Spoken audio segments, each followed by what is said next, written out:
sun is shining, and it's a good-looking Friday. Welcome to the Sportsline Podcast here on CHCH. I'm Bubba O'Neil. As we know, sports in Southern Ontario is our focus, but folks, it is hard to dispute that there's nothing like the National Football League postseason. So let that be our focus on this podcast. As we did last week, we brought in Hamilton's graduated legend, Simoni Lawrence, to break down the wild card round. I'm going to do that again, sorry. Wow.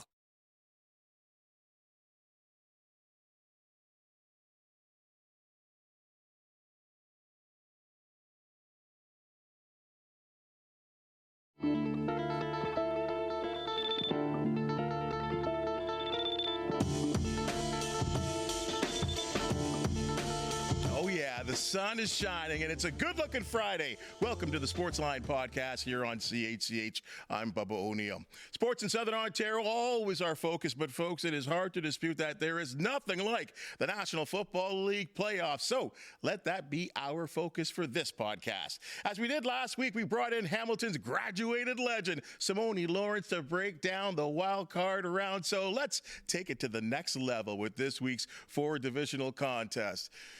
Baby. That kind of greeting is because he's beating me right now. Hey, I wasn't going to say nothing. I wasn't going to say that I only got one game wrong. I'm not going to talk about that, Bubba. I got to throw something out. Before we talk any football here, I turned on my TV the other day. Are you selling houses now? Are you a real estate guy now? I'm just a big fan of Michael St. Jean. I go there and he lets me talk to his staff and motivate them and get ready for the year. And I'm like, this guy knows what he's doing. Who else to bring into your office to get everybody ready than Simoni Lawrence? I'm like, this guy's going places. Shout out to Michael St. Jean. And that commercial? Yes. Oh, he'll get your house sold guaranteed. Plug. There you go. You owe me there, Michael. Again, let's cruise before we get another question. On the serious here, the CFL winter meetings have been going on in North Carolina this week. One thing that I guess it's really not a surprise in some ways, but it did catch my eyes. And under questioning, head coach Scott Milanovich of the Ticats said that Bo Levi Mitchell is his unquestioned starting quarterback. Did that surprise you at all? In a space where there's always competition come the spring. Everybody has to say that. I think you have to say that because at the end of the day, Bo Levi had a good enough season where it's like, yes, that's our guy. So what you want to do is give everybody clear intentions of what's going to happen this season. This is our leader, and the leadership position you need the most leadership out is quarterback. So everybody needs to know who to go to on the team, and he's the guy. He's telling all the guys, like, this is our guy, this is our star, learn from him, go through him. And you have to do that because right now when you look at the Hamilton Tiger-Cats, you're like, who's the leader over there?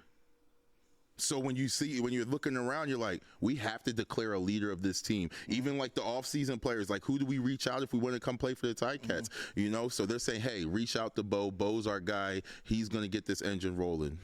Did you ever have to do that? I mean, when you were the undisputed starting weak side linebacker of the team, that the organization would maybe ask you or whatever that, hey, we're trying to track down someone that the player may contact you and tell me about what the Ticats are all about? Not necessarily. I would think less with the organization because that would be like fraternizing and stuff, and like we don't really play like free that. Agency. Yeah. Well, if the player was with somewhere else, so what happens is like other all-stars like to talk to other all-stars and the players. Like some players would hit me up like, man, they treat you good over there. Yeah, I'm like, yeah, they treat us good. We got hot meals. We got gourmet chefs cooking it up for us. We get different food every single day. We get waffle days, and when we start winning, oh my gosh, you would think them steaks come from Prime Steak.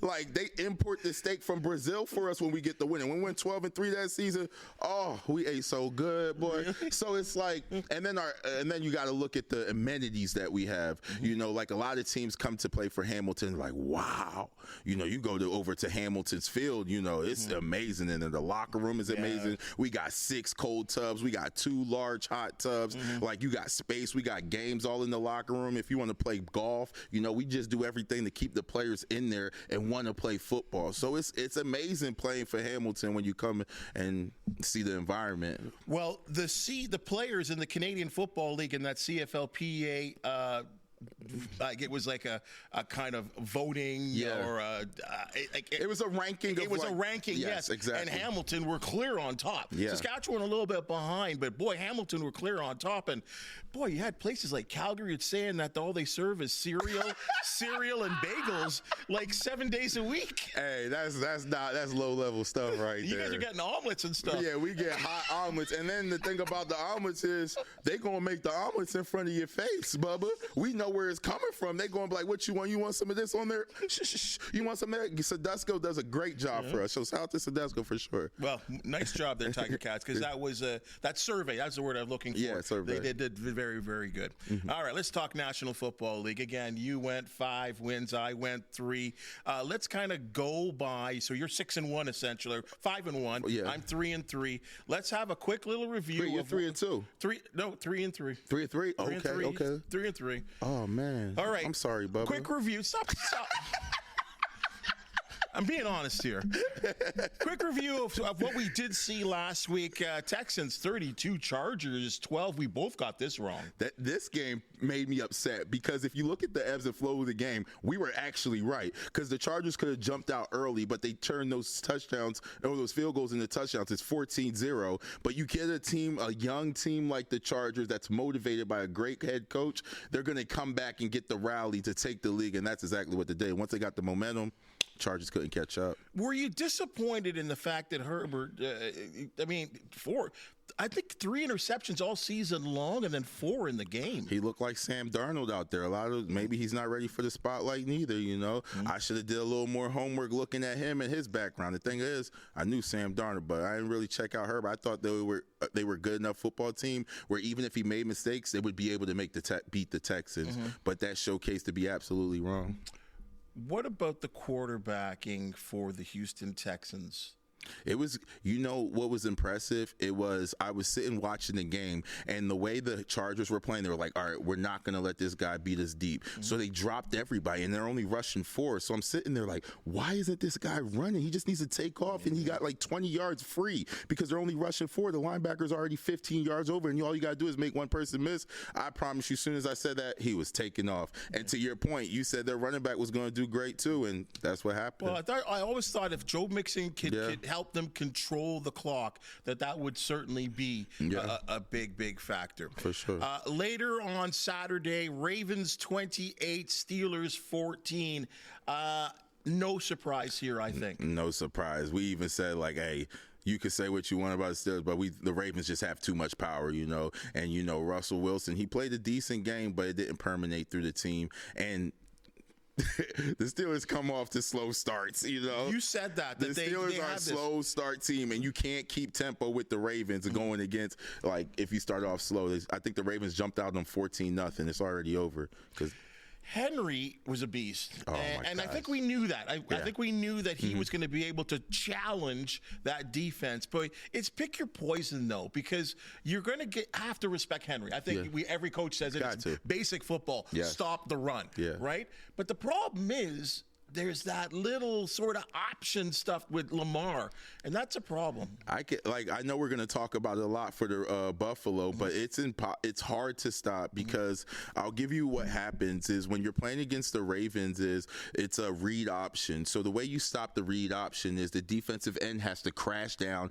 and get the dive from the backside. And if you do that, Lamar can pull it. Now he's free to go and he has one-on-one. So what you have to do is bring 2 off the edge. So you bring the defensive end to crash the dive, and then you bring a linebacker to get Lamar. But then it's likely catches the ball because then he's wide open in the middle. That's why I said the Ravens tight ends are so dangerous, and that's what they do. It's like pick your poison. It's a hard offense to stop. Pittsburgh, just did they disappoint you at all, or No. what you expect? I didn't think Pittsburgh could hang with them boys regardless. You know, I thought they were going to come in there and get beat bad. Like, that's what I thought was going to happen. Well, I thought it was going to be 28-0. I thought there was respect that they actually scored a couple of touchdowns deep. Bills 31, Broncos 7. We both were all over this one. Yeah, for sure. This game, I don't believe in rookie quarterbacks until they show me that they're not a rookie quarterback. You know, Bo Nix had a tremendous regular season, but I didn't see in no notebook you see him beating, you know, the runner-up for MVP. You weren't frightened at all when they scored on their opening drive? No, I that's beginner's luck. You know, like it's gonna get there, but it's all about momentum. And once they scored, the Buffalo Bills came and matched that energy right away. Mm-hmm. You know what I'm saying? So they got the momentum right back. So it's like, where you going, little kid? Get your butt back here. Well, and I guess it is football. I mean, I said Bills 1991 learned from the New York Giants that especially the Bills high-powered offense and Thurman and Kelly and Andre. If you don't have the ball, you can't do anything. And they had 42 minutes of possession. That's insane. Yeah, that's how you win football games. You know, you control the game. You're like, it's my ball, can't nobody touch it. You see what I mean? So they did a great job. Eagles 22, Packers 10. I'm going to start off with this one here. We knew that Love was a little banged up and injured, and he couldn't get anything going. I will say this, though. The Eagles didn't impress me. The Eagles didn't impress me neither. But I feel like that was one of those games where it was like, let's get everybody out of here healthy and let's just win the game. Because the Eagles had control of the game the whole time. So they were looking at the game like, okay, let's not let Jalen Hurts feel like he needs to do too much. So they took the ball out of Jalen Hurts and they just did a clock management game. Run the ball, and like they made a couple of first downs. Like they didn't open up the playbook. This was a game where it's a setup for the next game. In that whole organization, they're like, we're going to beat the Packers. The Packers were dropping like flies. The only thing the Packers had was the running game, you know, and that wasn't sufficient enough, you know. So whenever you got a running back that can control the game, you can get the ball 25 times, and he's projected he got over 4 yards a carry. So that's going to take the tempo of the game. And I think that for the Philadelphia to going into this St. Louis game, they need to play way better. And I think they're going to open up the playbook. To your point, our buddy A.J. Brown was reading. Okay, hold on a second here. Can you tell me? No, go ahead. Bubba called it on the money. Bubba said, look, there's certain thing about the Philadelphia that's looking a little tricky. And you hit it there. I'm watching the game like, look at A.J. Brown with this book out because he didn't get the ball, talking about this is what I always do. I ain't never see A.J. Brown with no book on the sideline, Bubba. Thank you very much, because in his post-game comments, of course, he was asked about what were you reading and why were you reading in the middle of the ball game. He says, I do this all the time. I work in television. I have for 30 years. And I know that if he ever was reading a novel, not a playbook, a novel on the sidelines, they would have spotted that. They're like 12 cameras at an NFL game. Someone would have seen that. Bubba, he was fronting, Bubba. A.J. Brown was mad because he wasn't getting the ball. Because this is one of those games where it's like, A.J., just keep your cool. So he knew what was going on. So he got the book out there like, I'm not getting a lot of touches today, so I'm going to bring my favorite book out to read while Saquon taking all the thunder and lightning out of everybody. So it was one of those things where it was set up. But I do like the bounce back game. That's why I'm like very optimistic with the Philadelphia, because now AJ has to get his touchdowns because we don't want to see him reading the book again. That incident there, which I thought so interesting, because either he was sitting beside on the bench there, and there were two teammates beside him that spotted him doing what he was doing, and they was looking at him like he was crazy, Bubba. They was like, what's his crazy butt doing, man? Come on, man. Like you got to lock in, especially if you got that C on your chest. Mm-hmm. You got to lock in. That was low-level stuff. He shouldn't have been doing that. I got to ask you this. I mean, again, you sat. You didn't sit on the sidelines too often. But have you ever seen anything like that in your days, playing days? No. The most you see is somebody on the sideline talking to themselves. Like, I got to get better. I got to do this. You know, like, no, but if that's like me bringing if you're doing any kind of reading, Stay locked in, Bubba. You know, stay locked in. There's no way you can be that much of a head case where you got to read a book to lock in. That was, I don't know what kind of royalties he got out of that, but I want some too. Yeah, I didn't like that look. I'm going to say that much. Yeah. Okay, Commanders 23, Rams 20. What a ball game this was. Let's go. The Commanders just, how do they continue to show such moxie in the end, late in the game, with a quarterback that's fresh out into the NFL? Daniels is unbelievable. Yes, because the reason I said the Buccaneers was going to win this game, or the Washington was going to win this game, is because the Buccaneers not a team that could like take them out of the game right away. Like they can't shut them out like Detroit would be able to do, like score rapid points. They could keep the game close, and once the game's close, I go to, is their MVP better than the Buccaneers MVP? So I was like, I like Daniels over Baker just because it's a two-dimension and he has everybody motivated. So I was like, if this game stays close, the Commanders win. I don't know. It's tough to feel sorry for anyone in this business. Yeah. But, boy, I felt sorry because the cameras kept shooting them, especially after they scored a tying touchdown. Washington scored a tying touchdown late in the fourth quarter, previous to the Baker fumble, which was a tough fumble. It is, especially when everybody knows what the matchup is. Everybody in the football world knows the matchup was Baker versus Daniels. Whoever has the better game, their team is going to win. And Daniels, like I say, like that's the true definition of an MVP, because you look at Tampa, you're like, they got Mike Evans, they got a running game going, they got this, that. But when you have an MVP player on your team, Daniel, similar to a Lamar, he's going to elevate everybody's game around him. And that belief system, there's something about believing in something, and when you're down, knowing that you can come back and win, that kind of, when you got that going in the locker room, you're always good because you don't got to hype the guys up. Well, the proof has been in the pudding, and it's not just new. It's been going all season long with these last second, late fourth quarter comebacks. It's been outstanding. Yep. Monday Night Football in Arizona, of all places. Like you called. Yeah. Rams 27, Vikings 9. We split. We went different directions in this one. You were right. Yeah.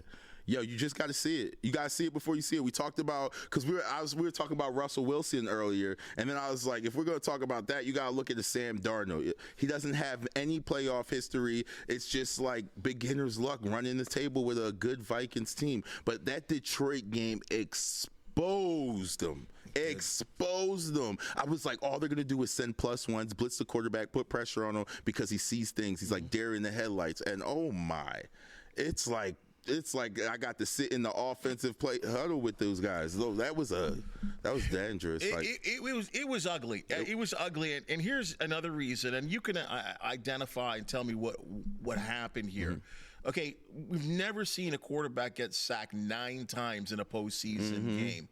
Was that a poor offensive line performance? Or was that the quarterback? It's the quarterback not knowing what's going on. Because it's like, how do you play a game where Detroit was sending +1s every time? When I say sending +1s, it means they're sending one more than they can block. And you as a quarterback, you have to be able to identify where that's coming from because you have a clock in your head. Like, this guy's coming scot-free, so I need to get the ball out in this amount of time. To your hot guys. To your hot guys, to your check downs, to something. It's like he was doing 5-step drops with guys blitzing and he wasn't getting the ball out. And he was trying also not to make mistakes. Like, when you're a quarterback and you're supposed to perform at a high level with a bunch of, the number 1 receiver, Jefferson's, you have to find a way to be confident and let the ball out and just try to make plays. You can't play it safe. Not against a team that's like, hey, let's play football. Like, we're having a back and forth. Let's really play football. And he was playing it too safe. He was taking sacks. Yeah. Even when the game was ending, he was taking sacks. He just folded. It was everything I thought Sam Darnold would do. It was everything you called. And I went, okay, this is why I went to the Vikings. I thought, okay, you're right. Yeah. There's a word in football called corrections, right? And exactly what happened in Detroit, that they were going to find, whether they threw in a tight end, an extra offensive lineman, or they were going to find some type of game plan. Also, I credit to what Detroit did, and you play defense. You understand this. They completely sold out. Yeah. When you go man on man and just send plus ones all the time, somebody's open and you could get burned. Yeah. And they went almost every single play. Yeah. But to their credit, well, that's exactly what happened to them. That's what the Rams did. And the Rams actually were a better pass rushing team than Detroit. Yeah. And they sold right out, and it was the same exact thing. I actually thought to myself, and I think I said it in the podcast, that I got respect for Vikings because they had to learn their lesson. Yeah. And they didn't. They didn't, because if it ain't broke, don't fix it. So what they do, bring the same game plan over, they do the same thing to the Vikings. The Vikings just did not learn their lesson, and I'll be fair to the Vikings. In a week to prepare for a game like that, it's tough. Because those guys in Detroit not just beat them, they beat them up. So like they're like they try to pay attention to meetings, but their body hurt a little bit. End of the season. You see what I mean? One last thing about this game, because this is the question that's going around the National Football League and all over, obviously, Minnesota. Yeah. 3 things can be done here for Minnesota. You can cut Sam Darnold, full knowing you have J.J. McCarthy that you drafted in the first round, had an outstanding preseason, and was projected to be the number 1 guy, but he suffered a season-ending knee injury. So that's how Sam Darnold got his shot. Yeah. And as a guy that was a journeyman and then balled out with a 14-2 record until things fell apart. Yeah. So you could do one of 3 things. Yeah. You can cut Sam Darnold. You can franchise him and probably pay him about $30 million a year. Or you can keep him as your starter. What would you do? I'm cutting him. You got a young kid that can do exactly what Sam Darnold done already. Like, Sam Darnold didn't do anything special this season. And the playoff game and the game against Detroit shows you that he's not anything special, where he can, like, take the reins of the team, and when everything's going bad, he can make it look at least good. So it's like, yo, you got a young kid that you believe in. Don't put that pressure on him, because you're going to stunt his growth as a player, too, as well. Because McCarthy's young, and if he has Sam Darnold where, I won 14 games and back on his neck, like, at the end of the day, everybody wants to have a starting job. You got to let this guy McCarthy be the guy, say you're the guy, and let's push him forward, because he could do the same thing Sam Darnold could do, and he can also learn and be more mental tough than Sam Darnold, like the things that not to do. Fair enough. To the AFC divisional postseason game in Arrowhead Stadium. They call it some other thing, but I'm calling it by the old names. Arrowhead Stadium, Saturday, 4:30. The Hot Texans, coming off that big victory over the Chargers, facing the Chiefs, who have had a week off, and they're also motivated by trying to become the first team in National Football League history to win a Super Bowl 3 consecutive seasons. Yeah. Have at it. This is destiny. Andy Reid's one of the best coach in the NFL, in my opinion.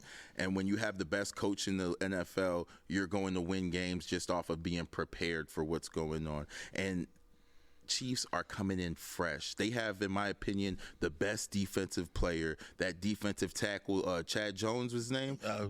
Jones. Chris Jones. And I think that he's just a difference maker. He changes everything. And the Mahomes got to be looking around like, I ain't never had this much weapons. I got Worthy. That's a lot of speed. I got Kelsey. He could catch the ball over the middle. I got a possession receiver, D. Hopkins.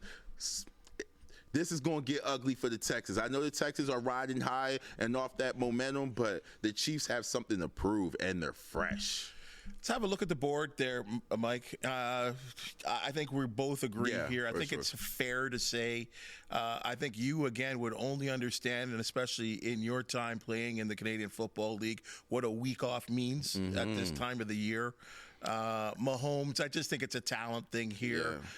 I will say this. If the Texans do beat the Chiefs at Arrowhead Stadium, you're looking at one of the monumental upsets of all time. Yeah, and that's not about to happen in today's world. The Chiefs are so disciplined. It's not like they got a week off and they're a rookie team. They got a week off and they're the defending Super Bowl champions. You know what I mean? So, like, they know what to do. They know how to take care of their body. They know how to study the game, because they're not new to this. They're true to this. This is what they do. So I can't see Texans being able to compete. Does it worry you at all? And I'm guessing really I'm going to answer, or you can answer my own simple question.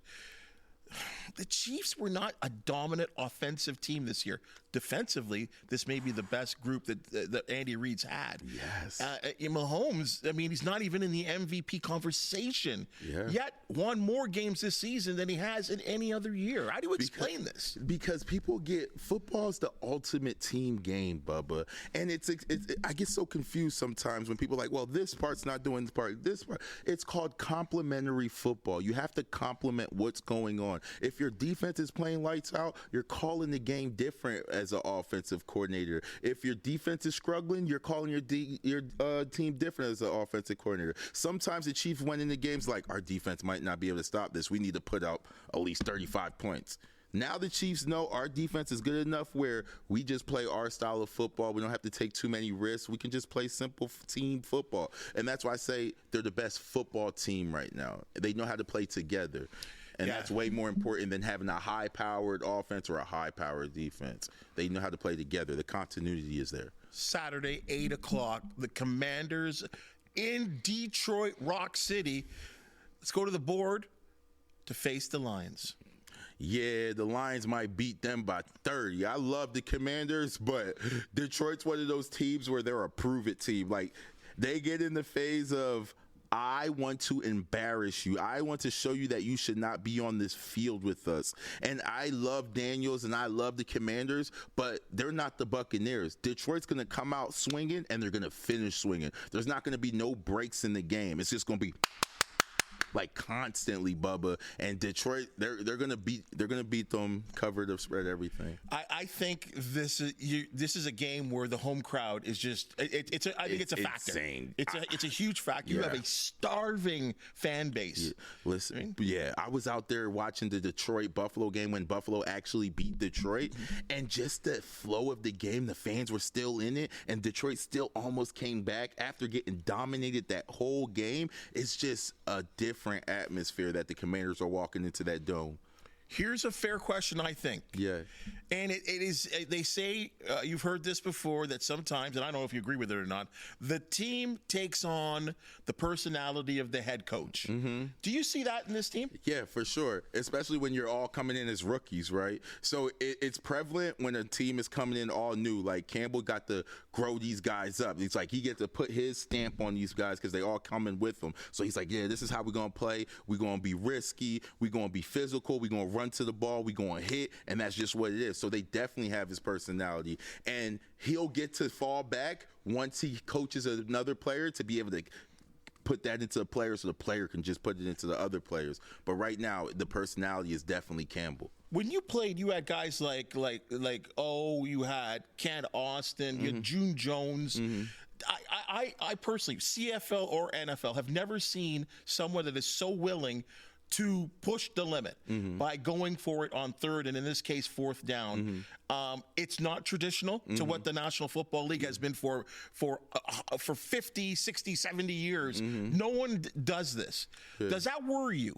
No, you respect it because it's just one of those things where you stay consistent to who you are. Last year, it bit them in the butt, you know? Yep. So it's one of those things where this is who I am. This is how I'm going to win. I'm going to live and die on this sword. So this is what I do. So you can't be mad at it because that's just who he is. And that's how he calls the game. He's not like, maybe I should make. No, this is what we're doing, and we're going to continue doing that. And as a player, you understand that. So 4th and 1, let's go. 4th and 2, let's go. And the belief system is there because anything you practice enough becomes a habit. I just feel like sometimes you got to get the points. You got to get the points sometimes. Yeah. And that's up to Campbell. I know who he shouldn't be playing. Hey, look, some teams. I feel like he's sitting there playing Madden. Hey, and a lot of people respect it because I'm doing the same thing playing Madden, Bubba. Hey. If you want to keep a lot of guys play it safe because they want to be like, hey, I did what I was supposed to do. I did the right thing. You just play it safe. But if you want to be a winner and go take something, you got to break the norm every once in a while, bub. You got to. If you want to be great, you got to break the norm every once in a while. Let's go to the link. Let's go to the link. Oh. Sunday at 3 o'clock. Rams at Eagles. Ooh, buddy. Don't do that to Philly. Yeah, I feel you. I get you. All right. Tell us why. Okay, here's why I like the Rams. Eagles and Rams. People are not going to like me for this. Okay. see that crest? They call it the crest, the shield. Oh, yeah? The shield. The National Football League, in my experience, which I would say I became a big Bills fan in the early 80s. I think, if I can say anything, the Shield love storylines. Yeah. They love storylines. What community is hurting more than any other community in the United States? You're absolutely right. Yeah. Los Angeles.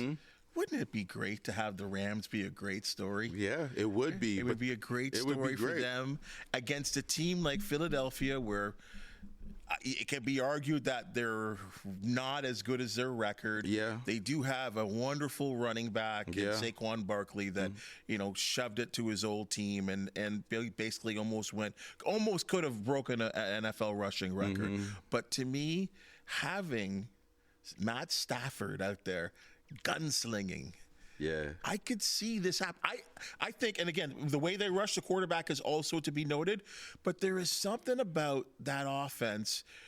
Puka Nacua and Cooper You're Kupp, not wrong, they Bub. can be problems. You're not wrong, Bub. And the thing the Rams did was what they were supposed to do last week to the Vikings, a struggling Vikings team. And the thing everybody's looking at, well, if the Eagles play like that, they play. The Rams play like that. The Rams are. It's not. It doesn't really make sense because at the end of the day, Philadelphia has one of the best defenses, and that defensive line is serious. And to be able to rush like that, the only reason they were able to rush like that because, first of all, the Rams got up in points, and the Vikings don't have a legitimate running game, so they were just speeding by, not even defending the run. You have to play Philadelphia way more honest with a Saquon Barkley because those guys aren't even on the same atmospheres as far as running back. And then it always starts up front, Bubba. I think Philadelphia has 1A best offensive line in the league. I also look at, we just talked about Dan Gamble, that McVay is a bit of a, I know you've called him a bit of a whisperer, but I think he's a bit of a maniac too. I think he's like I could see a football I could see him kind of like a Gruden, like that all week he's just like when he's by himself he's like planning and like charting and like possibilities of like this happening, that happening, 3rd and 1, but like I could see him obsessing over this matchup. And that's why I give it to Philly because everybody got a plan until you get hit in the mouth. You're going to Philadelphia, baby. You're not playing in no dome. You don't got everything going the way you want. It's nice environment, no elements, nothing. No. Now when you get hit, you're going to feel it a little more in Philadelphia when it's a little colder, and you're going to have them fans screaming. Like, let's be honest, you're going to Philadelphia. The Philadelphia crowd don't care about a storyline, Bubba. They're going to say, like, they trying to have their team go to the chip. But if their team isn't playing well, that crowd. They'll turn on Jalen Hurts in a heartbeat. They already saying trade him. But and to our offense, Howie Roseman was watching our show. He watched our show last week, the general manager. So I got to go with my dog Howie. All right, fair enough. We'll see.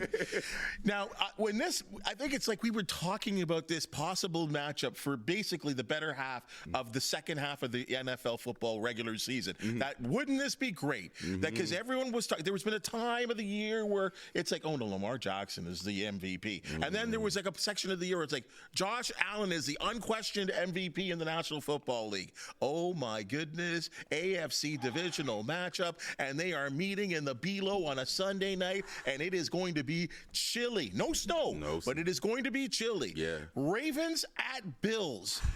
We did see a little hint of this. 35-10 in Baltimore, week 4.